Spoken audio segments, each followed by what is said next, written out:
ফেব্রুয়ারি বেচা কিনা করছি, ঈদের বাজারে বাড়িতে গেছি, দুনিয়ার টাকার মাল হিসাব আছে কত টাকার মাল, এই আনতাছি কিনতেছি বেচতেছি, ছুটিয়ে বাড়িতে গেছি, কয়দিন পরে যাবো, বেচা কিনা নাই। আমি আবার বাসা ভাড়া নিয়েছি, বাসাবো ওই জায়গায় হবে আইসি আজকে কাল। এমনি আমি কাঁচা ফুল বেশি আর লগে ছেলের আমার করে এই দোকান।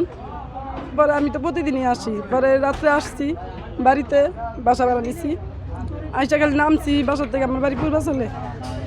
পরে শুনলাম কয় আপা সব আগুন লেগে পুড়ে গেছে, আপনি আসেন।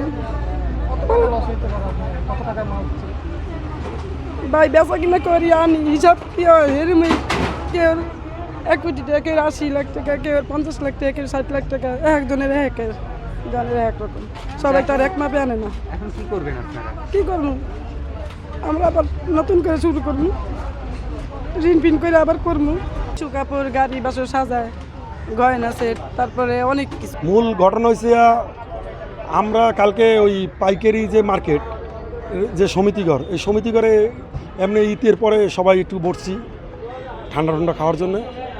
তো এটা হবে 9:40, কিন্তু 35 আমরা বসছি। 42-এ আমরা একটা হঠাৎ করে বেকওয়াট আওয়াজ পাইলাম। আওয়াজ পাওয়ার পরে কিছু পোলাপান বাইরে দিয়ে বললো যে ভাই এই আগুন লাগছে, আমরা জলদি করে বাইরেন। তো আমরা বাইরে সাথে সাথে শাহবাগ থানা ওসি সাহেবকে ফোন দিলাম। ওসি সাহেব সাথে সাথে ফায়ার সার্ভিস খবর দিল। দ্রুত 10 মিনিটের ভিতরে ফায়ার সার্ভিস আইসা আগুন নিয়ন্ত্রণ আছে। কিন্তু পরবর্তীতে জানলাম যে গ্যাসের যে এখানে গ্যাসের কাজ করে, এই গ্যাসের এখান থেকে আগুনটা লাগছে।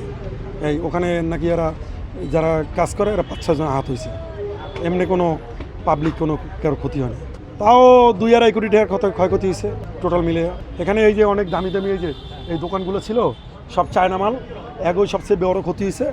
আর এই যে সমিতিঘর টিভি ফ্রিজ টিরিজ অনেক কিছু ছিল, এই দিয়ে ক্ষয়ক্ষতি হয়েছে। সামনে পয়লা বৈশাখ, তারপরে এই যে আরও অনুষ্ঠান আছে, এই জন্য আমাদের এখন ঈদের টাইম, সবাই তো ছুটির বন্ধ, তো অনেকে দোকানপাট বন্ধ করে বাড়িতে গেছে।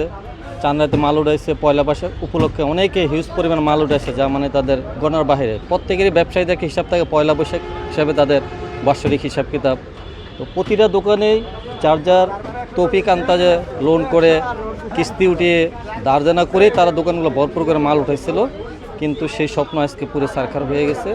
আমাদের এই পাশেই যে আপনারা দেখতে পারবেন, এখানে একটা গ্যাস সিলিন্ডার, ওই মিথুন গ্যাস দিয়ে তারা বেলুন ফোলায়, তো তারা কাজ করতে যায়, তারা ওখানে আগুনের দুর্ঘটনা ঘটানো হয়েছে, সেখান থেকে কিছু আহত হয়েছে। আর মানুষ এই ক্ষতিগ্রস্ত, গরিব মানুষ, ফুল ব্যবসায়ী সবচেয়ে বেশি ক্ষতিগ্রস্ত হয়েছে। এটা আসলে হিসাব করে বললাম তো, এটা পয়লা বৈশাখের পরে হিসাব করে তারা বলতে পারতো কত কোটি টাকার মাল তারা কোন মহাজন থেকে আনছে, কোথায় কী করছে না। তাদের তো সবাই তো বাড়িতে বন্ধ করে তারা বাড়িতে গেছে মালগুলো রেখে।